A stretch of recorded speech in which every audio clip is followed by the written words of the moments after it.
Assalamualaikum warahmatullahi wabarakatuh. Perkenalkan, saya Muhammad Fajar Eka Prasetya dari Kota Cirebon. Saya sebagai CGP dari Kota Cirebon.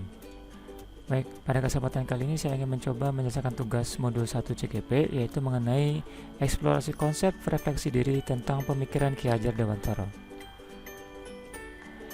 Intisari pemikiran Ki Hajar Dewantara adalah, menurut pendapat saya, pendidikan diartikan sebagai tuntunan dalam hidup tumbuhnya anak-anak. Maksud pendidikan yaitu menuntun segala kodrat yang ada pada anak-anak, agar mereka dapat mencapai keselamatan dan kebahagiaan yang setinggi-tingginya, baik sebagai manusia maupun sebagai anggota masyarakat. Pertama kali harus diingat bahwa pendidikan itu hanya suatu tuntunan di dalam hidup tumbuhnya anak-anak kita. Artinya, bahwa hidup tumbuhnya anak-anak itu terletak di luar kecakapan atau kehendak kita kaum pendidik.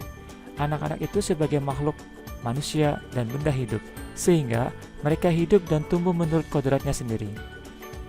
Kita ambil contoh perbandingannya dengan hidup tumbuhan seorang petani. Dalam hakikatnya sama kewajibannya dengan seorang pendidik yang menanam padi misalnya. Hanya dapat menuntun tumbuhnya padi. Ia dapat memperbaiki kondisi tanah, memelihara tanaman padi, memberi pupuk dan air, membasmi ulat-ulat atau jamur-jamur yang mengganggu hidup tanaman padi, dan lain sebagainya.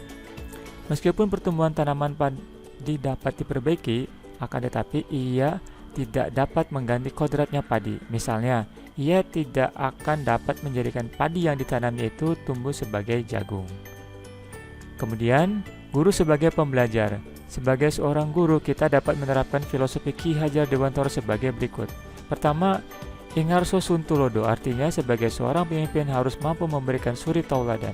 Kedua, Ingmadyo Mangunkarso, artinya seorang di tengah kesibukannya harus juga mampu membangkitkan atau menggugah semangat. Dan yang ketiga adalah Tutwuri Handayani, seseorang harus memberikan dorongan moral dan semangat kerja dari belakang. Guru sebagai pembelajar atau murid. Guru harus terus belajar untuk dapat mendidik peserta didik. Tentu kita sebagai tenaga pendidik harus memiliki kecakapan dan kompetensi agar membimbing peserta didik. Guru harus dapat mengikuti perkembangan zaman dan menyesuaikan materi dengan metode mengajar sesuai dengan arah perkembangan zaman. Itu adalah tadi hasil dari pemikiran saya. Baik, terima kasih.